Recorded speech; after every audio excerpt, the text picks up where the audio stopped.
Assalamualaikum warahmatullahi wabarakatuh. Selamat datang kembali di channel Islam Agamaku. Pada kesempatan kali ini kita akan bahas topik yang menarik. Apakah tiga pandangan iman ini sesuai dengan ajaran Kristen? Sebuah diskusi lintas agama yang bertujuan untuk menambah wawasan dan memperkuat pemahaman kita tentang perbedaan dan persamaan ajaran. Sebelum kita mulai, jangan lupa untuk subscribe channel Islam Agamaku agar tidak ketinggalan pembahasan menarik dan edukatif lainnya. Mari kita simak dengan hati yang terbuka dan pikiran yang terbuka.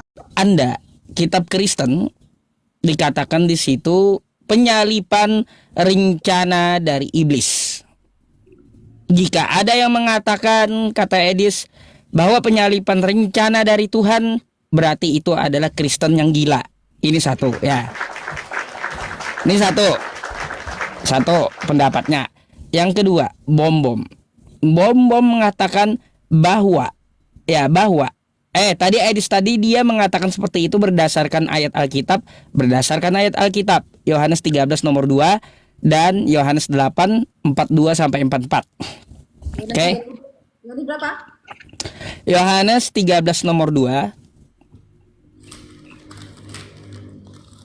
Oke. Terus Dan Yohanes 8 nomor 44 sampai 42. Nah, Ibu catat dulu ya, sesuai yang saya jelaskan. Itu ayat yang dipakai Edis, penyalipan rencana iblis. Kata Bom bersabda, karena dia juga sekelas nabinya Kristen kan, kayak gitu. Jadi enggak ada, ya terserah Ibu ya gitu. nabi terakhir, dengar ya, nabi terakhir itu adalah Yesus Kristus. Oh. Nabi adalah rasul. Ya bentar lah, kita nanti perbedaan masalah Yesus atau enggak ya gitu. Jadi gini, kata Bom, penyalipan itu adalah rencana Tuhan. Nah, bagi Edis, Bom ini termasuk orang gila kan gitu. Itu bagi Edis. Yang ketiga, kata pengacara yang tidak laku, si mata pisau tumpul. Nah, ini ya, mata pisau tumpul ini juga dia berkata, ya, penyalipan itu rencana manusia. Nah, itu berdasarkan juga ayat Alkitab. Kemarin dia ada jelaskan sama saya. Jadi dari tiga ini aja tuh pakai Alkitab semua. Kalaunya Bom pakai kisah para rasul kan gitu. Sekarang dari tiga-tiganya ini, apakah salah satunya betul dan yang mana yang betul? Kalaunya semuanya betul nggak mungkin. Kalau semuanya salah itu pasti.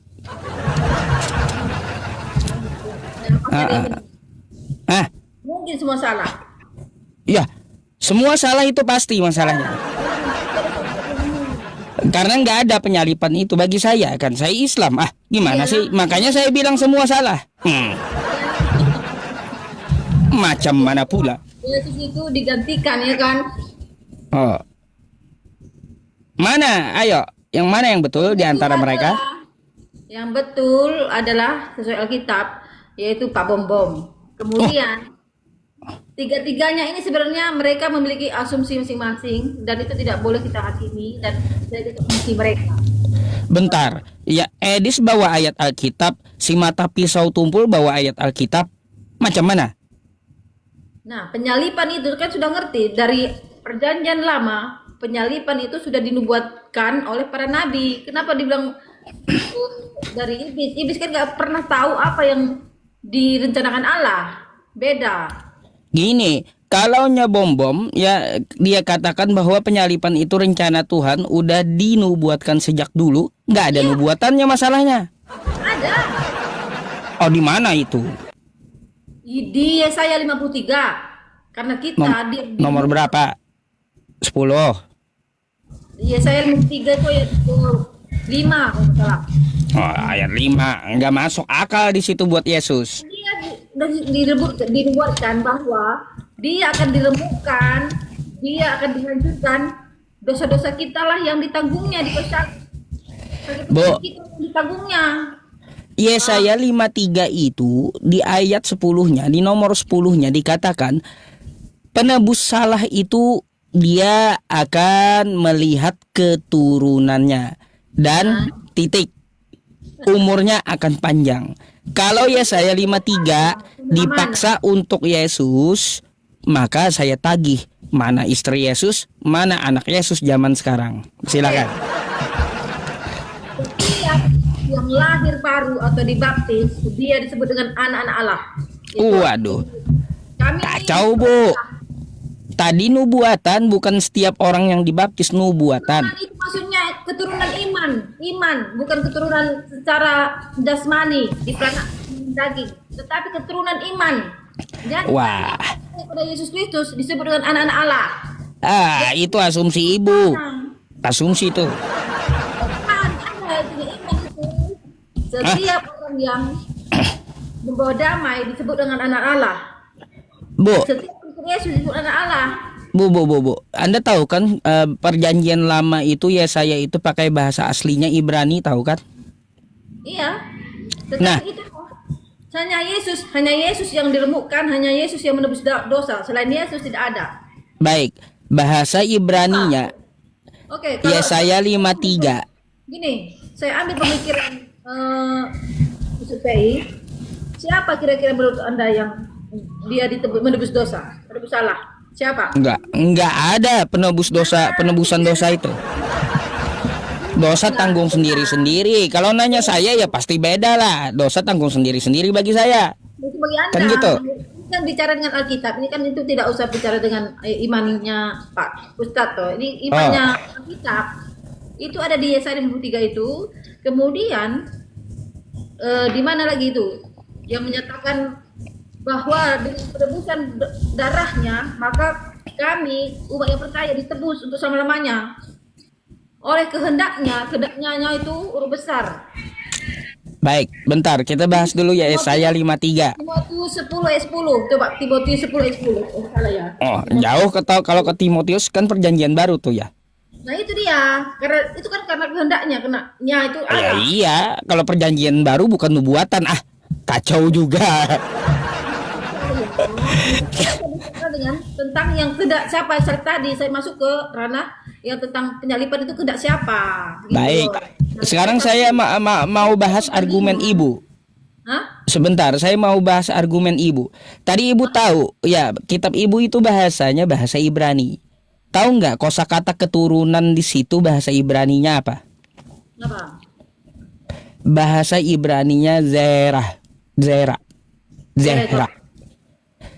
Sperma. Jadi yang dimaksud di situ di Yesaya 53 itu Ibu. Bu, yang dimaksud Yesaya 53 itu ia akan melihat keturunannya, artinya benih dari dia, sperma dari dia. Gimana sih? Ya, tetapi secara kitab itu selalu dibuat suatu perumpamaan atau kata ganti, itu selalu jangan diambil mentah-mentah. Lah, kalaunya dia adalah kata ganti, Nah, bentar. Seperti ini. Untuk kami ini domba-domba yang tersesat. Apakah menjadi kambing? Enggak kan? Nah, domba itu secara ini domba loh. Apakah menjadi domba? baik, saya nggak bahas itu, nanti kita kan malah nggak paham. Itu selalu kata ganti, kata perumpamaan atau kata kiasan itu selalu ada di Alkitab itu. Jangan diambil artinya. Bu, kalau itu adalah kata ganti anak dalam bahasa Ibrani itu yulat. Itu Ibu tidak perlu penting. tahu. Tidak apa yang penting keturunan Ya. artinya keturunan. Itulah salahnya Bu, imani saja kacaunya.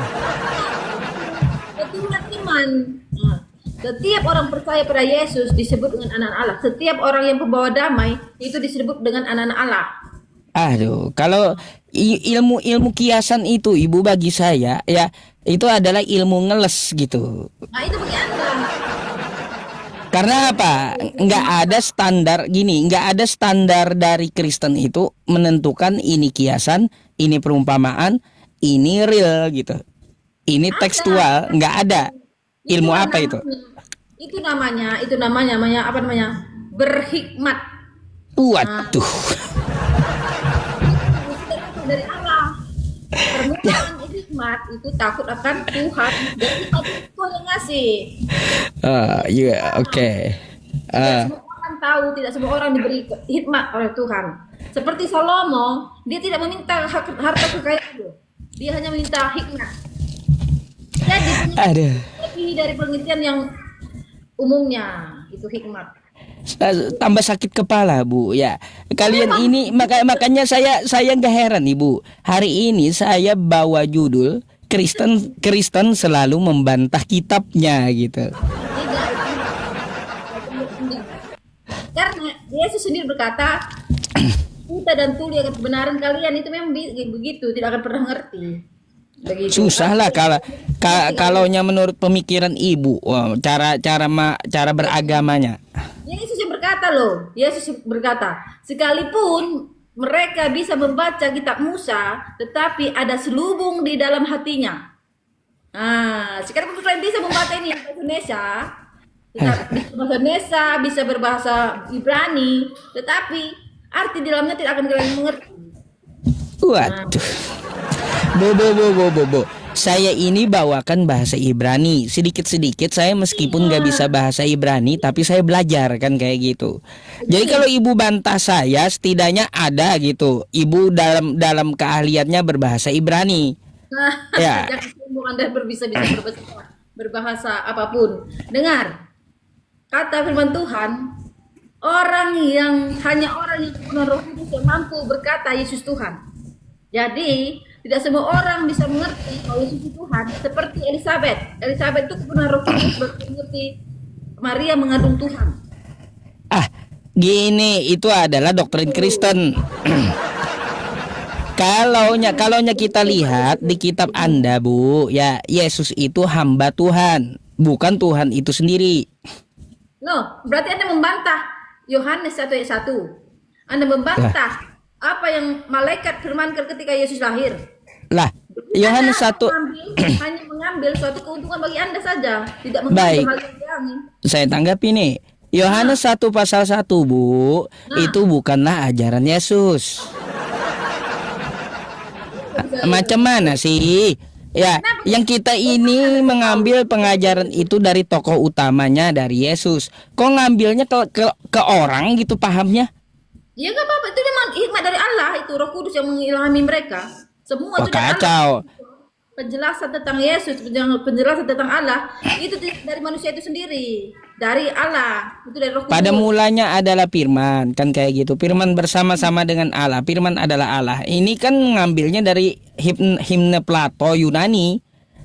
Terserahlah, itu enggak jadi urusan saya. Dengar, ketika malaikat berkata, Anda mengelak. Ketika malaikat berkata, telah lahir bagimu Kristus Tuhan di kota Daud. Nah, itu malaikat berkata loh. Bukan manusia, bukan saya.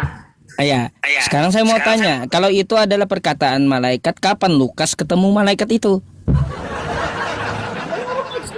Orang yang lahir itu bersaksi lah. Kapan Lukas ketemu malaikat itu? Siapa? Kapan Lukas yang menuliskan itu ketemu sama malaikatnya? Kalau itu tanya Lukas. Tanya Lukas. Kacau dah Bu, kalau itu tanya Lukas ya. Mau macam mana kalau kayak gitu? Saya disuruh nanya sama Lukasnya. Nanti kamu tanya, hei Lukas, kapan kamu bertemu Lukas? Datang sana tanya. Aduh, kacau ya teman-teman. Kok malah saya disuruh tanya sama Lukas? Ibu yang pegang kitab Lukas ya. Malah saya yang Islam disuruh tanya sama Lukas. Ibu bertanya kapan malaikat bertemu Lukas? Iya. Tanya Lukas. Saya nggak sama Lukas saat itu, saya belum ada. Tapi kenapa Lukas berani menuliskan? Semua yang tertulis itu sudah diilhami Roh Kudus yang berkata. Waduh, kacau. Allah itu. Ada. Baik. Kalau gitu saya tanya lanjutannya nih. Kalau semua penulis kitab Ibu diilhami oleh Roh Kudus, ya, kenapa dari 4 penulis itu, Matius, Lukas, Yohanes, dan Markus, tentang penyalipan Yesus jamnya beda-beda? Yohanes mengatakan jam 12, Matius jam 9, Lukas jam 3, Markus beda lagi jam 6. Mereka semua liburnya, hanya mereka. Bukan jam 6, jam 9 sore. Sorry, Markus itu kalau nggak salah. Ya, kalau mereka diilhami oleh Roh Kudus, penulis-penulisnya itu kok beda-beda gitu jamnya. Seharusnya kalau mereka diilhami oleh Roh Kudus yang sama akan mengatakan hal yang sama, menuliskan hal yang sama. Tiba-tiba penulisnya kenapa beda-beda jamnya? Yang itu kan mereka menyaksikan sendiri. Seperti berita ini menyaksikan tentang penyaliban, mereka menyaksikan sendiri. Seperti Markus itu adalah murid dari siapa ya? Dari murid siapa dia? Kalau gitu ibu lebih baik ya belajar lagi kalau kayak gitu bu. Ya coba baca dulu. Dari penulisnya itu nggak ada lihat tiang salibnya Yesus. Mereka lari tunggang langgang Ada. dikejar tentara Romawi.